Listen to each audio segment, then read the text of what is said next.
도지구 법과 시행령까지 했는데 시행령 다시 한번 볼게요. 여러분들 종류 익혀야 됩니다. 경관지구 어떻게 나눴어요? 그렇죠. 자연, 시가지, 특화경관지구. 고도지구는 분류가 없었죠. 보호지구는 중요, 그렇죠.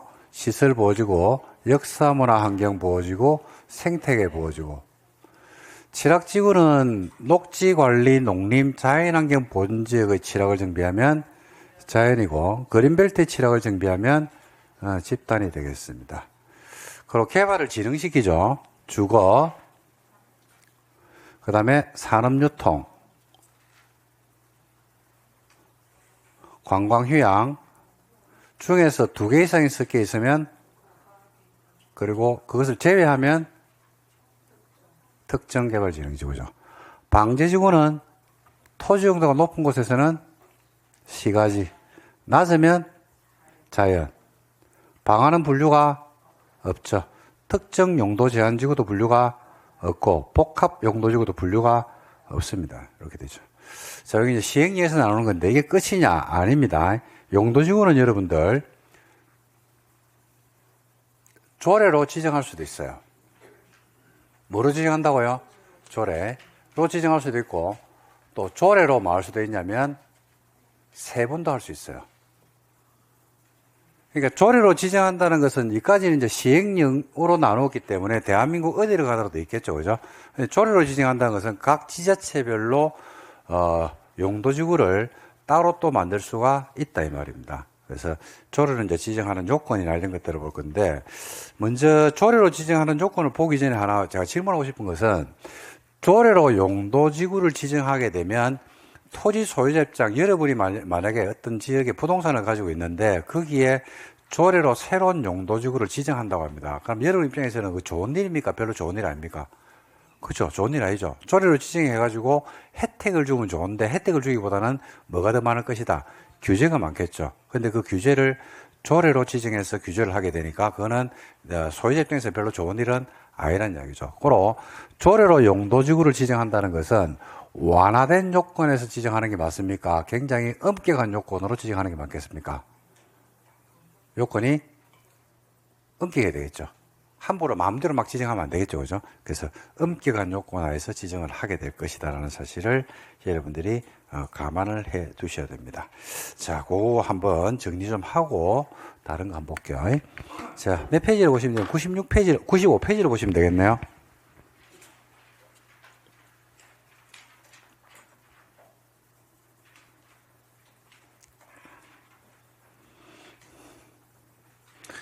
(95에) 3번을 보셔야 됩니다. 3번. 시도 대도시 조례에 따라서 용도지구를 말할 수 있다. 지정하는 요건이 있습니다. 이거는 개념을 좀 잡고 들어가면 안에 내용들은 여러분들 간단하게 보시면 됩니다. 그러니까 조례로 용도지구를 지정하니까 좋은 일, 별로 좋은 일은 아니다. 좋은 일은 아니죠. 그래서 요건이 엄격해야 됩니까? 완화돼야 됩니까? 엄격한 요건으로 지정해라. 요거 마시면 돼요. 자, 들어갑니다. 시도 대도시는 필요하면 대통령령이 정하는 다음의 기준에 따라서 조례로 용도지구의 명칭, 목적, 행위 금지, 제한에 관한 사항을 정해서 법과 대통령이 정한 용도지구 외의 용도지구 지정 변경을 관리구로 결정할 수도 있다, 없다? 있다. 자, 지정 요건 한번 볼래요. 자, 조례로 용도지구를 신설할 때는 법에서 정하고 있는 용도지역, 용도지구, 용도구역 또는 지구 단위 계획이나 다른 법에 따른 지역지구만으로는 효율적 토지용을 달성할 수 없는, 아이고야, 논에 부득이한 사유가 있어야 됩니다. 함부로 하지 말라는 이야기죠. 두 번째, 조례로 용도지구를 지정해서 행위제한을 하잖아요. 그죠? 행위제한은 그 용도지구 목적 달성에 필요한 최대한도입니까? 최소한도입니까? 최소한도로 끝내야 돼요.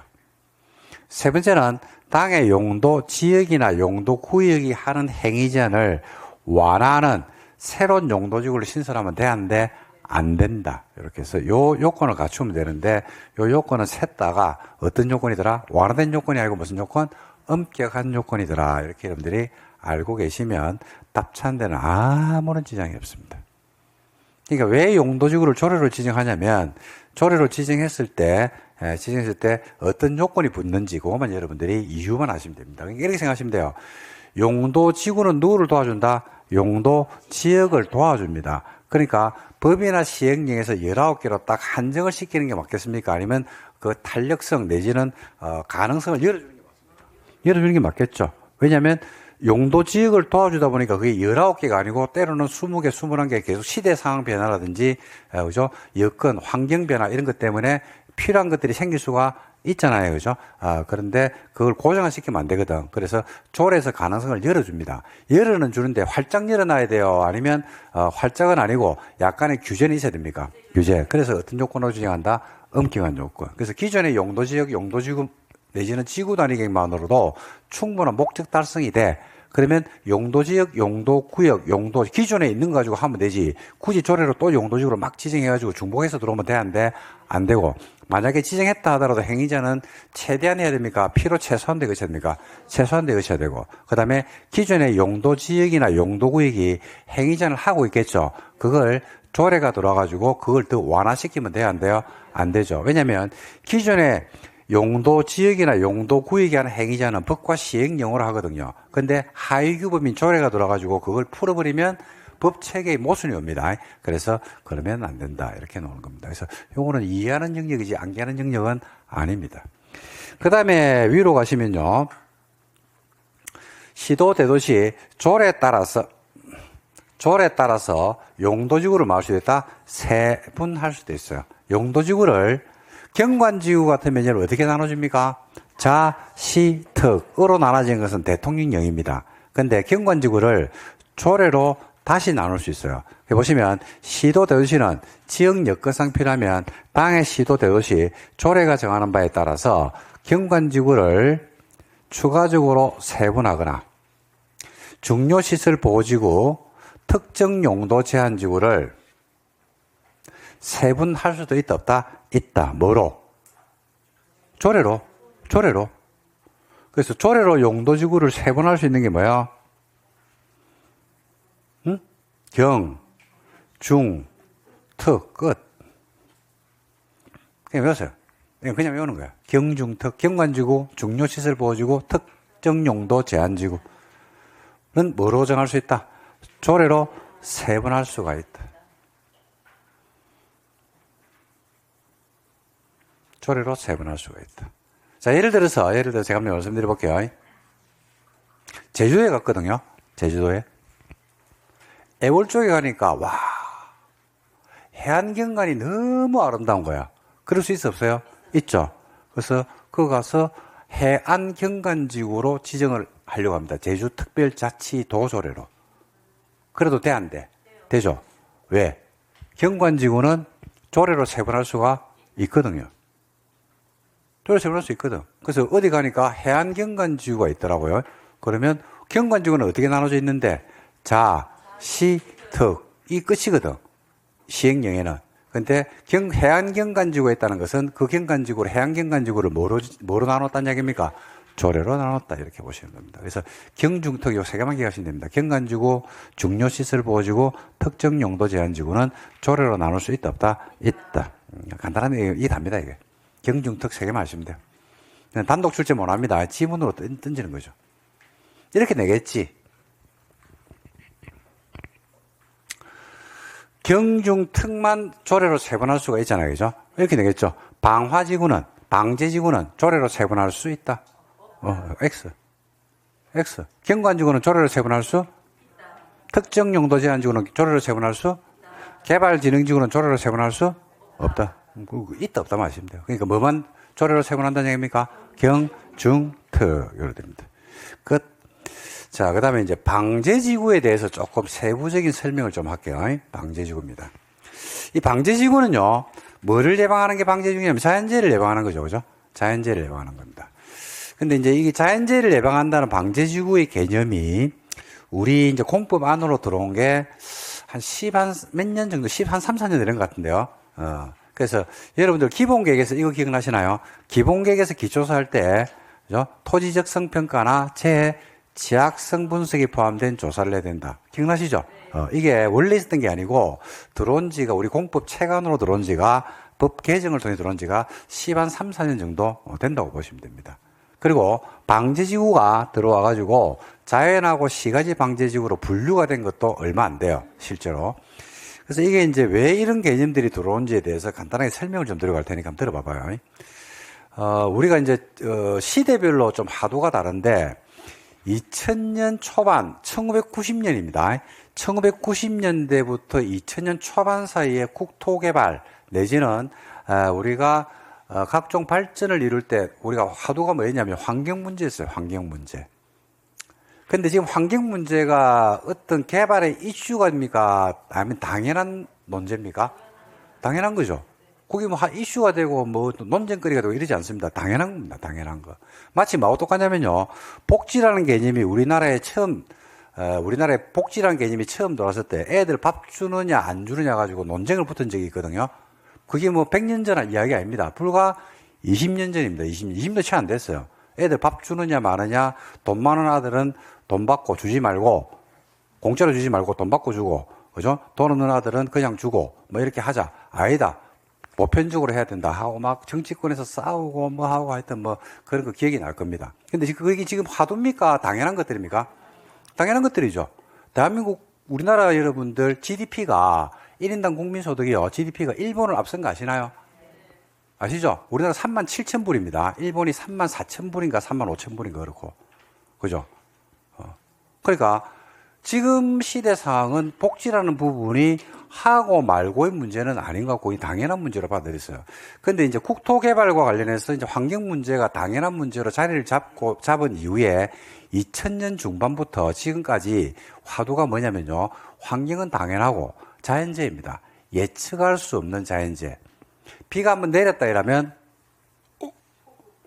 이거 상상할 수 없는 비가 내리는 거예요. 왜 이런 말씀을 드리냐면 어디 신도시를 만들잖아요. 그죠? 그럼 거기에 신도시를 만들 때 하수관로를 갖다가 크기를 정하거든요. 그러면 그 지역에 예를 들어서 남양주에서 신도시를 만든다 그러면 남양주에서 지금까지 비가 가장 많이 내린 날이 그죠? 얼만데? 물어보는 거야. 그러니까 기상 관측일에 하루에 제일 많이 내린 양이 하루 1강수량이 50mm더라. 그러면 50mm 정도를 수용할 수 있는 크기를 정한다고. 그래가 하수관로를 뚫어가지고 도시를 만들어 놨어.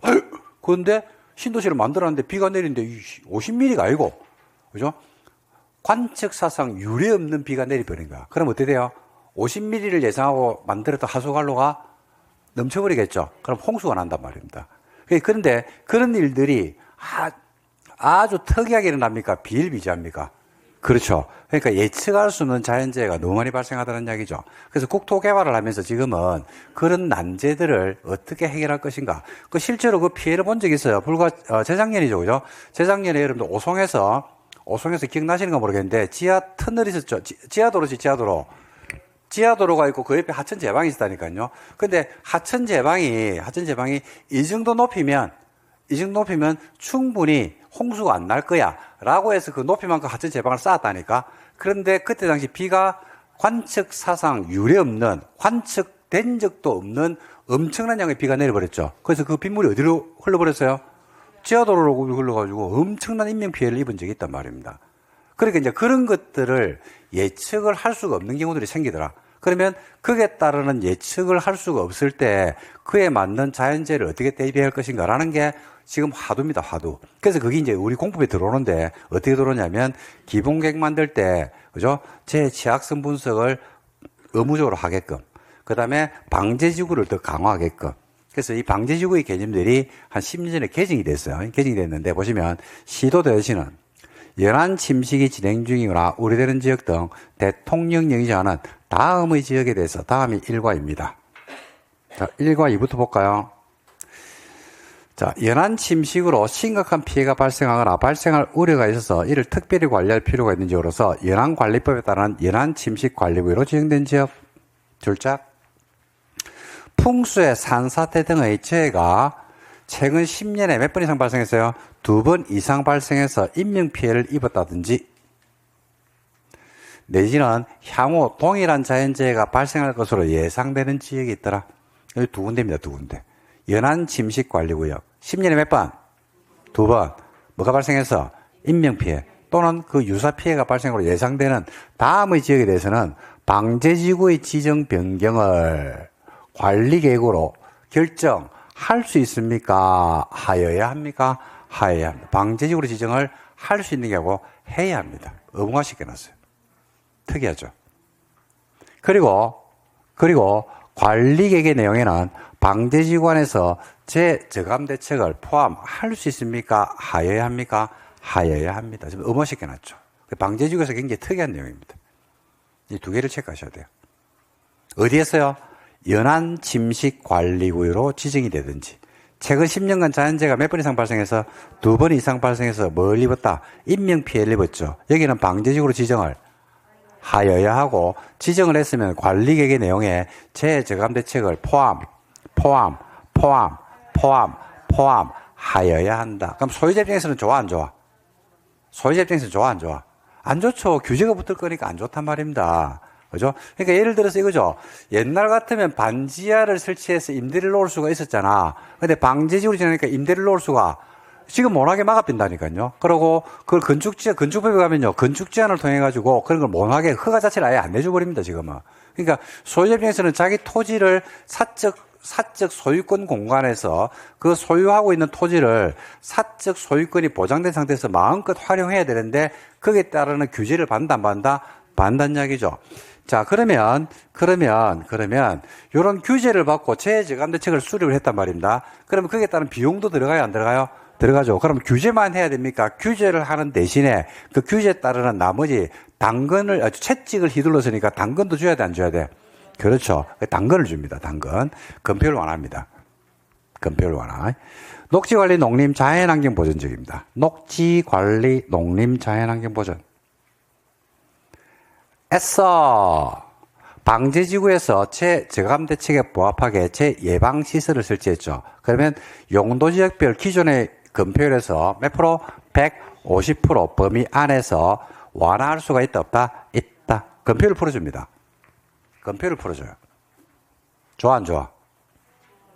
좋죠. 채찍을 휘두르는데 당근을 준다니까요. 그 다음에 용적률 완화도 있네요. 방제지구에서 재저감 대책에 부합하게 재예방시설을 설치하는 건물의 경우에는 주상공업지역입니다. 주상공업지역에서는 용적률 얼마? 140% 범위 안에서 조례 가져가는 비율로 완화시켜줄 수가 있다. 그러니까 주상공은 뭘 완화시켜줍니까? 주거지역, 상업지역, 공업지역은 뭘 완화시켜줘요? 용적률. 녹지관리, 농림, 자연환경 본적은 뭘 완화시켜주고요? 건폐율입니다. 건폐율. 바꿔서 내겠네? 헷갈리겠네? 틀리겠네? 자, 들어봐. 안 헷갈려? 자, 주상공업지역에서 건폐율 150을 완화시키면 돼, 안 돼? 주상공업지역에서 건폐율 150%를 완화시키면 돼, 안 돼? 예? 안 되죠?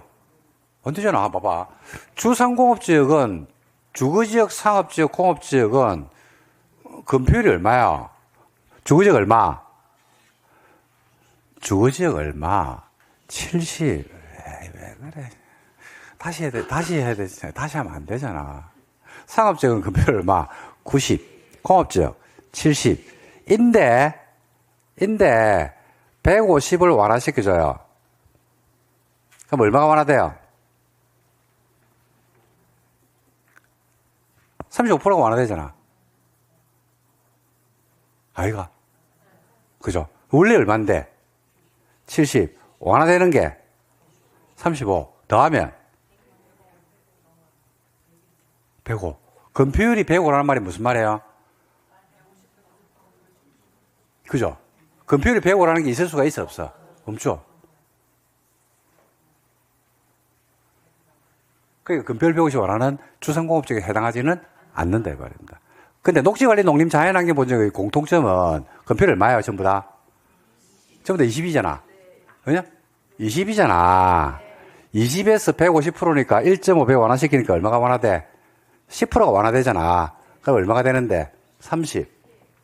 그래서 주상공업지역은 건폐율 알고 뭘 완화시킨다? 용적률. 그 다음에 녹지관리 농림 자연환경 본적은 뭘 완화시킨다? 건폐율. 이렇게 여러분들이 기억하시면 된다.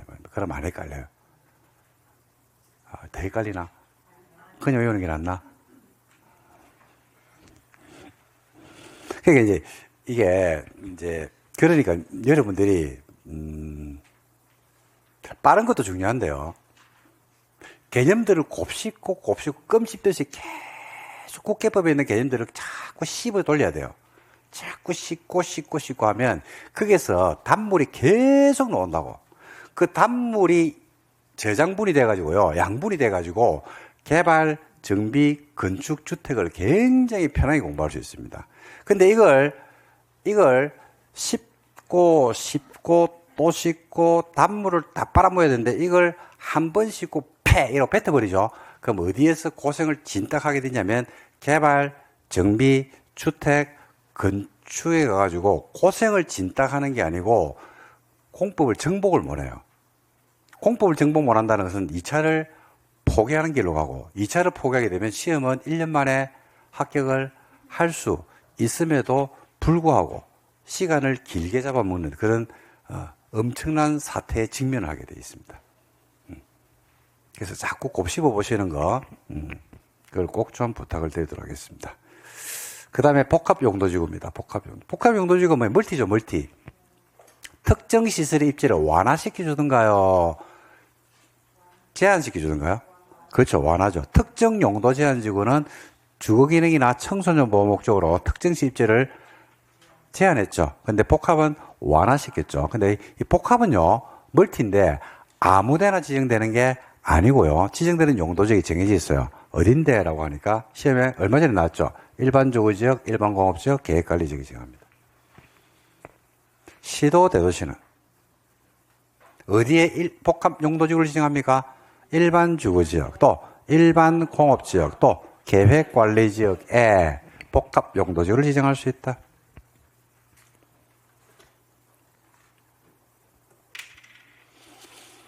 그러니까 전용 주거지역에는 복합 용도지구가 지정될 수 없어요. 그러니까 복합 용도지구는 누구를 도와준다고요? 용도지구는 누구를 도와줍니까? 용도지역을 도와주죠. 용도지역을. 방화지구가 일종 전용 주거지역에 지정될 수, 방화지구가 일종 전용 주거지역에 지정될 수 있잖아. 없기는 없노. 있다고 이야기해줘. 맞춰야 되는데. 자꾸 공법수 오래 하려고 자꾸 일부러 틀리고 그러면 안 돼. 맞춰야지. 배고프다. 자, 다시. 방화지구가 일종 전용 주거지역에 지정될 수 있죠. 쭉 내려와가지고 자연환경 보존지역에도 지정될 수 있죠.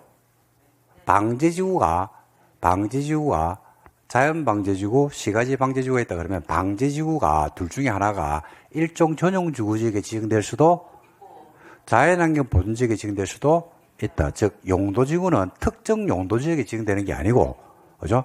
용도지역 어디든지 지정돼도 상관이 없어요. 근데 자연취락지구는 아무데나 지정되는 게 아니고 녹지관리, 농림, 자연환경 보존지역에만 지정됩니다. 나왔잖아요. 특정 용도지역이라고. 그리고 복합 용도지구는요, 아무데나 안 돼요. 아무데나 안 되고 어디에?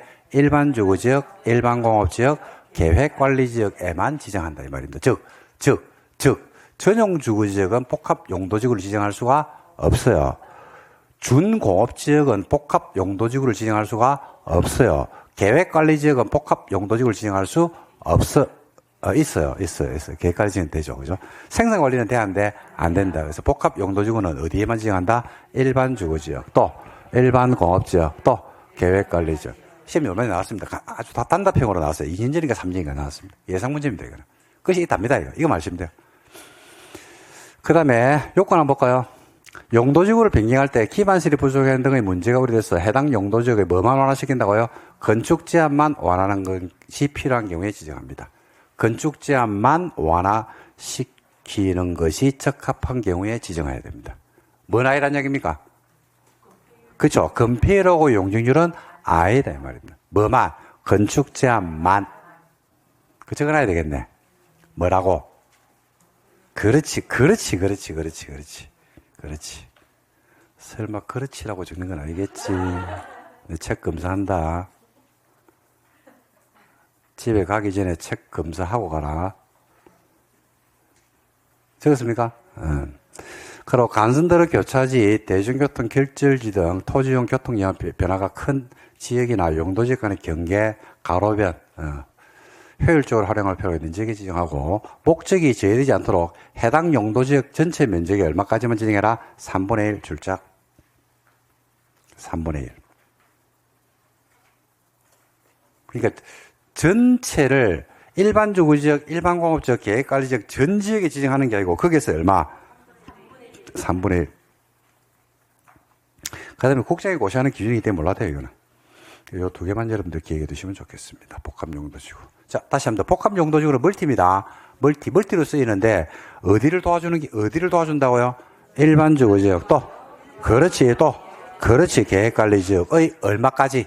3분의 1까지 지정해가지고 뭐를 제한한다? 건축 제한만 제한한다. 끝. 어우, 잘하네. 와. 다 됐습니다. 그 다음 건축 제한이 나왔네요. 마지막입니다. 용도지구 건축 제한인데, 자, 아까 여러분들 좀 전에 용도 지역 배웠잖아요. 그죠? 용도 지역은 여러분 건축 제한을 어디에서 했어요? 근거. 용도 지역은 행위 제한, 건축 제한의 근거는? 다시 한 번 더. 용도 지역은 건축 제한의 법적 근거가 어디였어요? 대통령령이라고 하면서 형광펜 칠해놨잖아. 왜 형광펜을 칠했냐면 야 때문에 칠한 거예요. 자, 그래서 대통령이 형광펜 칠해져 있습니까?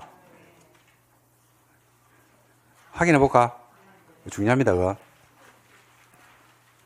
70일.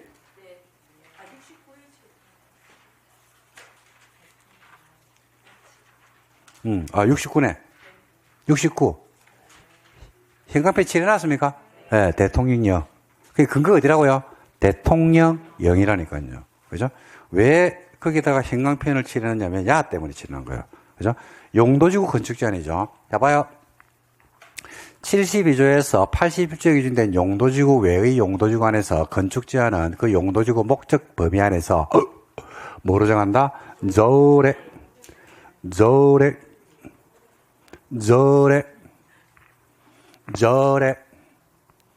뭐 시험 문제다 이거 모르겠다. 시험은 뭐로 낼까요? 대통령령으로 내겠지 뭐. 뭐 정해지지 않나? 대통령령으로 내겠지 뭐. 그러니까 용도지구는 행위자는 어디서 하고? 그쵸? 용도지구는 어디서 한다? 그러니까 용도지구는 보니까 뭐하고 관련성이 높아요? 조례와의 관련성이 굉장히 높죠. 조례와 관련성이 높죠. 조례로 지정할 수도 있지. 조례로 세분할 수도 있지. 행위자는 어디서 한다? 조례. 용도지구의 특징 때문에 그래요. 아까 말씀드렸지 용도지구는 누구를 도와준다? 지역을 도와주죠. 그러니까 법이나 시행령에서 고정화시키면 돼야 안 되고 탄력성을 좀 둬야 되거든요. 그러니까 조례로 그죠? 할 수 있는 가능성을 활짝 열어놨다 이렇게 보시면 됩니다. 행위자는 어디서 하는 게 원칙이라고요? 조례. 조례에서 하는 거는 자 한번 보세요. 여러분 서울에 있는 자연경관지구 행위자는 어디서 합니까? 부산에 있는 자연경관지구 행위자 어디서 합니까?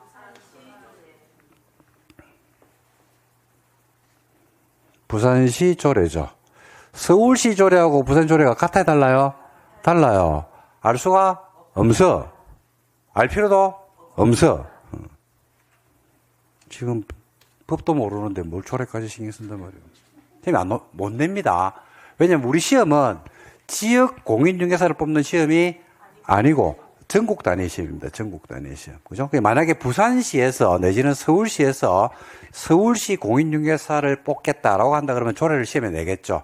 내야 되죠. 근데 우리 시험은 어떤 시험이에요? 그렇죠.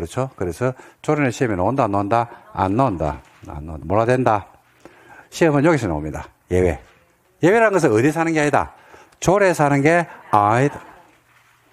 그 밑에 나와있죠. 예외 해가지고 가로열고 적어놨죠. 조례에서 하는 경우가 아닌 경우. 97을 보시면 돼요. 97. 자, 그래서 조례에서 하지 않는 경우입니다. 외우셔야 돼요. 취, 개발. 취, 개발. 끝. 고는 고도지구. 취는 칠학지구. 개발은 개발진흥지구. 넌 행위자를 어디서 한다? 조례 아닙니다. 조례가 아니라니까요. 어디서 하는지는 지금부터 배울 겁니다. 근데 어디는 아니다? 조례는 아니다. 어디 가요? 고치 개발. 용도지구는 여러분들 두 문자가 좀 몇 개 제가 말씀을 드렸거든요. 지금부터 그냥 그렇게 하면 돼요. 그냥 고치 개발, 고치 개발 하면 됩니다. 고치 개발은 어디가 아니다? 조례가 아니다. 행위자는 어디가 원칙인데? 조례가 원칙인데, 뭐는? 고치 개발은 조례가 아니다. 이게 시험 문제입니다. 시험 문제. 자, 들어갑니다. 고도지구는요, 조례가 아니고 관리계획입니다. 관리계획. 관리계획. 끝. 이게 답니다. 끝. 칠학지구는 두 가지죠. 자연과 집단이 있거든요. 자연 칠학지구는 행위자는 어디서 한다면 대통령이 조례가 아닙니다. 대통령령에서 합니다. 대통령령, 시행령, 국회법 시행령입니다. 그 다음에 집단 칠학지구는 어디 지정되는 거로 했어요? 그린벨트죠. 그린벨트 개발 제한구역을 규제하는 법이 따로 있죠. 그게 바로 뭐냐면 다음 주에 배울 건데 개발 제한구역 지정 및 관리에 관한 특별조치법이라고 있습니다. 그걸 줄여가지고 개특법이라고 부르거든요. 그래서 그린벨트는 어디에서 하냐면 개특법에서 합니다. 개특법. 개특법 또는 그 시행령에서 행위자는 합니다. 뭐가 아니다? 조례가 아니다. 고치개발. 고도지구는 조례가 아니고 어디서 한다고요? 관리계획으로. 칠학지구는 자연 칠학지구는 조례가 아니고 어디서 한다고요? 대통령이요. 집단 칠학지구는 조례가 아니고 어디서 한다고요? 개특법, 그린벨트이기 때문에. 그 다음에 개발진흥지구입니다. 개발진흥지구인데 개발진흥지구는 지구 단위 계획이나 관계 법률에 따른 개발 계획을 수립하는 계획을 수립하는 개발진흥지구에서는 지구 단위 계획이나 관계 법률에 따른 개발 계획에 위반해서 건물을 지을 수 있다. 그러니까 계획을 수립하니까 당연히 어디서 해야 돼요? 계획에서 해야 되겠지. 계획을 수립하니까 계획에서 해야 되겠지. 그죠? 근데 이번에 보니까 지구 단위 계획이나 관계 법률에 따르는 개발 계획을 수립하지 않는 개발진흥지입니다. 계획을 수립하지 않는데요. 그럼 계획에서 할 수가 없다, 이거. 계획 안 되잖아. 그래서 어디서 하는데라고 하니까 그때는 그 개발진흥지구가 붙어 있는 용도 지역에서 합니다. 용도 지역에서.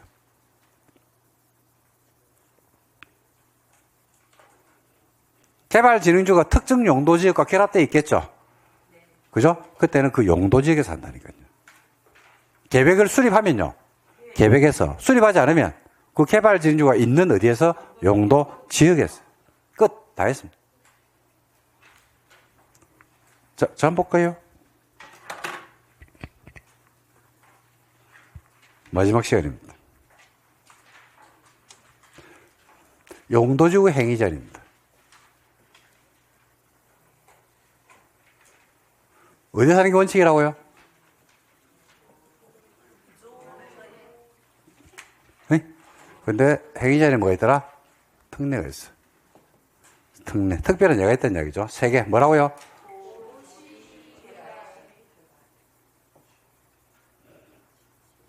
고가 뭔데?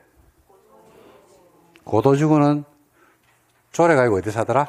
관리계획으로. 치가 칠학인데 자연 칠학지구는 어디서 하고? 대통령령에서 합니다. 집단 칠학지구는 그린벨트에 지정되기 때문에 그린벨트를 규제하는 법이 무슨 법? 개특법, 개발제한구역 지정 및 관리에 관한 특별조치법 또는 그 시행령에서 합니다. 개발진흥지구는 한번 봐봐요. 제발 한번 들어봐요. 굉장히 쉬운 건데 요거를 이해를 못 하더라고. 암기도 못 하고 암기할 것도 없는데 개발진흥지구가 각종 계획이 수립이 돼 있는 개발진흥지구는 어디서 하면 되고요? 계획에서 하면 돼요. 계획이 수립됐으니까 계획에서 하면 되지. 지구 단위나 각종 개발 계획이 수립된 개발진흥지구는 계획에서 하면 돼요. 그런데 계획을 수립하지 않는 개발진흥지구래. 자, 그러면 계획에서 할 수가 있어, 없어? 없어요. 계획은 안 돼. 계획이 수립이 없으니까 계획에서 못 하잖아. 그죠? 그럼 어디서 할 건데? 라고 하니까 개발진흥지구는 용도지구가 붙어 있는 어떤 용도지역인지 모르겠지만은 어떤 용도지역과 결합되어 있어, 안 돼 있어? 돼 있죠? 그러면 요 용도지역에서 한다니까요. 계획이 있으면, 계획을 수립하면, 그래. 없으면 계획에서 할 수가 없으니까 그 개발진흥지구가 결합되어 있는 용도지구니까 용도지구는 혼자 있으면 안 된다고 했잖아. 특정 용도지역과 붙어 있어, 안 붙어 있어? 붙어 있겠지. 그래서 예를 들어서 요 개발지역 주거개발진흥지구인데 일반 주거지역에 붙어 있는 거예요. 그러면 일반 주거지역에 사는 행위 제한을 개발진흥지구에서 하면 된다 이 말입니다. 다 했는데요. 이해된대요. 다시 할게요. 용도주거 행위 제한 어디가 원칙인데? 저울에서 하지 않는 게 뭐라고요? 뭐라고? 고치개발. 고도지구는 행위 제한 어디서 하고? 관리계획으로. 칠학지구에서 자연칠학지구는 어디서 하고? 대통령이요. 집단칠학지구는 개특법. 개발진흥지구가 지구단위 계획이나 각종 개발 계획을 지구단위 계획이나 각종 개발 계획을 수립을 하면 계획에서 계획을 수립을 안 하면 계획에서 할 수가 없다. 계획이 없는데 어떻게 계획에서 합니까? 계획에서 할 수가 없잖아. 그럴 때는 그 개발진흥지구가 결합되어 있는 어디에서 해당 용도 지역에서 하면 된다. 이렇게 되는 겁니다. 자, 마지막으로 여기서 이제 시험에서 저는 요 굉장히 출제에서 높은 파트가 하나 있는데 올해 나올 것 같은데 자연칠학지구 행위 제한입니다. 자연칠학지구는 어디서 한다고 되어 있어요? 자연칠학지구는 어디서 한다고 되어 있어? 대통령령인데 요 대통령령이 지금 우리가 배우고 있는 국회법 시행령입니다. 집단칠학지구는요. 여러분 집단칠학지구는 개특법이기 때문에 개특법은 우리 시험 범위가 아니죠. 그러니까 알 필요도 없어요. 나중에 학교하고 나서 그때 알면 돼요. 근데 자연칠학지구 행위자는 우리 국회법 시행령에서 하고 국회법 시행령이 우리 시험 범위거든요. 시험에서 많이 나왔어요. 지금까지. 그래서 시험 놓은 지가 지금 한 3년 된 것 같아요. 3년 된 것 같은데 작년에도 제가 어렴풋하게 찍었거든요. 이거 나올 확률이 좀 있습니다라고 했는데 작년 안 나왔어. 그러니까 올해는 이제 확률이 좀 높아 올라갔습니다. 작년에 50%라고 봤는데 올해는 70입니다. 70. 올해 안 나오는 게 안 나올 수도 있어 없어요? 있죠. 그럼 내년에 강의 한번 들어보세요. 그분 뭡니다. 제 수업하면서. 내년에 안 나왔잖아. 그럼 그 다음에는 자빠집입니다. 그냥. 확률이 있어요. 시험 문제가 지금까지 나왔던 패턴을 거의 유지하거든요. 평균에 수렴하는 거 아시죠? 평균에 수렴합니다. 여러분들. 웬만하면 시험 문제는 시험 문제만 그런 게 아니에요. 강수량, 기온. 오늘 춥다고 이야기하잖아요. 그죠? 춥다고 이야기하잖아요. 그죠? 그 결국은 뭐에 수렴한다? 올 겨울의 평균 기온에 예년 평균 기온하고 거의 수렴이 돼요. 뭐 먼저 해야 됩니까? 근데 그것만 그런 게 아니죠. 인생도 그렇죠. 돈 많이 벌었으면 끝까지 많이 벌 수는 없잖아. 언젠가는 골아받겠지. 그래, 평균에 수렴한다니까. 그래서 현명한 사람은요, 잘 나갈 때 깝죽거리지 말아라고 이야기하는 이유가 바로 거기 있는 거예요. 그래서 고은 시인님 시 중에 이런 말 있잖아요. 올라갈 때 못 본 꽃, 내려갈 때 본다라고 안 합니까? 평균에 수렴한다니까요. 시험 문제도 그래요. 그래서, 자연칠학지구를 보고 오늘 마치도록 하겠습니다. 자연칠학지구 행위 제한이 여러분들 98페이지에 있습니다. 자, 자연칠학지구 어딘지를 먼저 생각해야 돼요. 어디에 써? 녹지, 또 관리, 또 농림, 또 자연환경 보전지역에서 칠학을 정비하잖아요. 그죠? 그럼 여기에 녹지관리 농림 자연환경 보전지역에 사람이 살아 안 살아? 사람이 살잖아. 여기에 거주하는 분들은 여러분들이 살고 있는 주거지역이나 상업지역에 비해서 삶의 질이 떨어지죠. 그럼 녹지관리 농림 자연환경 보전지역에 자연칠학지구를 지정하면 여기에 거주하는 갑이라는 분은 자, 이걸 알고 먼저 들어갑시다. 여기에 거주하는 분은요, 자연칠학지역에 있는 여기에 계신 분은 주로 어떤 업에 종사를 할까요?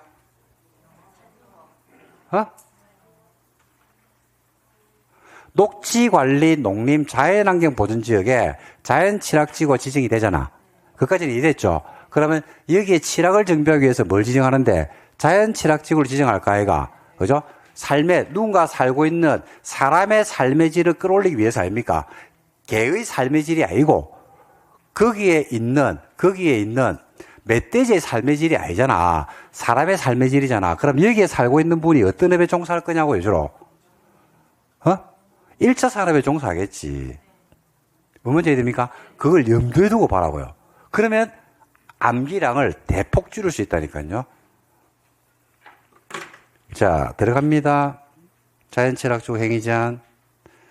자, 자연칠학지구에 건축할 수 있는 건물 나옵니다. 몇 층 이하까지만 가능합니까? 4층 이하입니다. 4층 이하. 건물의 하나다. 4층 이하 범위안에서 조례로 층수를 따로 정할 수 있다, 없다? 있다. 보니까, 단독주택이 되네. 당연하지. 단독주택이 되네요. 일종 건성이 되네요. 사람이 살고 있으니까 일종 건성은 다 지을 수 있게 해야 되죠. 뭐도 되네? 2종도 되네, 2종. 근데 2종이 다 되는 게 아니고 안 되는 게 있네. 휴게, 일반, 단란, 안마, 제조, 수리점은 제외합니다. 요건 안 돼요. 2종은 되는데 2종 중에서 뭐는 뺀다? 휴게, 단란, 안마, 제조업소, 수리점 안 됩니다. 그 다음에 운동시설이 되네요. 운동시설. 운동시설. 자연실학지구 이런 데 가면 여러분들 축구장이나 야구장 이런 거 있는 거 혹시 많이 보셨죠? 그죠? 그 다음에 창고가 됩니다. 이분들이 어느 업에 종사한다고 했어요, 제가? 1차 산업. 그래서 농림축산업용 창고를 지을 수 있어요. 그 다음에 동식물 관련 시설이 됩니다. 동식물 관련. 약간 아까 말씀드린 부분하고 연결이 되죠, 그죠? 그리고 교정국방 군사시설이 됩니다. 교정국방 군사시설. 우리나라에서 국방 군사시설은요, 자연환경 보전지역에도 국방 군사시설을 지을 수 있다, 없다? 아니, 자연환경 보전지역에도 국방 군사시설이 들어올 수 있다, 없다? 대한민국에서요, 국방 군사시설은 안 들어올 수 있는 곳이 단 한 군데도 없다.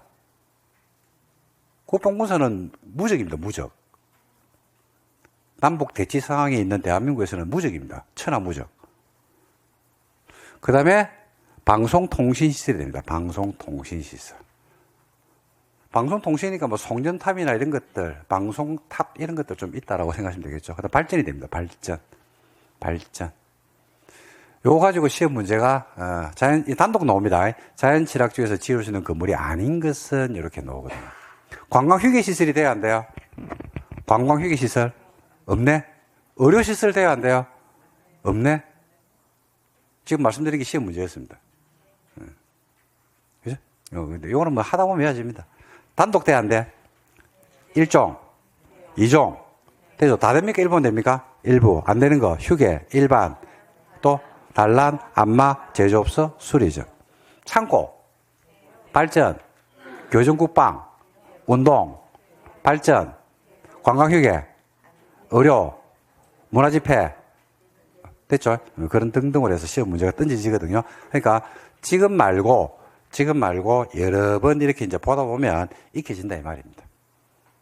됐습니까? 그러니까 처음 하는 이 부분을 처음 보시는 분들은 자연취락지구의 특성을 먼저 떠올리셔야 돼요. 그러고 나서 시설들의 종류를 보면 훨씬 더 편하게 공부할 수 있다 이렇게 보시면 되겠습니다. 자, 됐습니다. 여기까지 정리를 하도록 하겠습니다. 오늘 여기까지입니다. 자, 전 보세요. 자연취락지구 한 번 더 할게요. 단독 돼, 안 돼? 공동? 없잖아. 없는 건 안 되는 거예요. 공동? 창고? 동식물 관련? 발전? 문화집회? 관광휴게? 숙박? 안 되죠. 그죠? 2종? 되죠? 안 되는 게 휴게, 일반, 안마, 제조업소, 수리점. 1종? 되죠? 국방군사시설? 되죠. 그죠? 뭐 그런 등등. 자꾸 보면 됩니다. 자꾸 보면 되니까 객관식으로 나오기 때문에 어렵지는 않을 겁니다. 시험에서 충분히 맞출 수 있습니다. 근데 이제, 관심을 가지고 안 보면 당연히 눈 뜨고 당하게 돼 있고, 관심을 가지고 출제가 있다라는 걸 자꾸 알고 책장을 넘길 때마다 조금만 관심을 가지면서 자꾸 보기 시작하면 그때는 보이지 않을까 이렇게 생각합니다. 자, 오늘 수업은 여기까지. 그래서 오늘 용도 지역에서 첫 번째 시간은 건축 제안을 했습니다. 두 번째는 건폐율 용적률을 했습니다. 세 번째 시간에는 우리가 용도지역에서 행위자의 특례, 건폐율 용적률 특례라든지 그 파트를 냈고요. 그 다음에 용도지구 종류, 그 다음에 마지막 시간에 용도지구에서 조례에 따른 세분, 조례로 지정, 행위제한 등등을 가지고 정리를 했습니다. 다음 시간에는 용도 구역을 가지고 설명을 드릴 예정입니다. 그래서 다음 시간은 용도구역, 그 다음에 기반시설, 요 정도까지 정리를 할 수 있으니까 그까지 정리를 하도록 하겠습니다. 자, 오늘도 고생하셨고, 다음 주 우리가 단모, 단원별 모의고사 범위는 따로 공지를 할 겁니다. 그래서 오늘 했던 거하고 다음 주 수업 번이기 때문에 거의 기반 시설까지는 아마 풀지 않을까 이렇게 생각하니까 혹시 뭐 예습하실 분들 있으면 그 정도 범위 안에서 예습이 되면 될 것 같고, 항상 문제를 통해서 내가 가지고 있는 실력들을 점검하고 그다음에 그 틀린 문제를 가지고 한 번 더 복습할 때 조금 더 방향성을 가진다 그러면 효율적인 공부가 되지 않을까 이렇게 생각합니다. 자, 긴 연휴 아마 여러분들도 공부에 대한 감각이 조금 연휴 때문에 추석 설명절 때문에 좀 떨어져 있을 것 같은데, 자, 오늘부터 다시 피치를 올리면 되니까, 자, 날씨 춥고 여러분들 건강 잘 지키시면서 다음 주에 또 뵙기로 하고 오늘 수업은 여기서 마치도록 하겠습니다. 자, 수고하셨고 다음 주에 뵙도록 하겠습니다. 수고하셨습니다.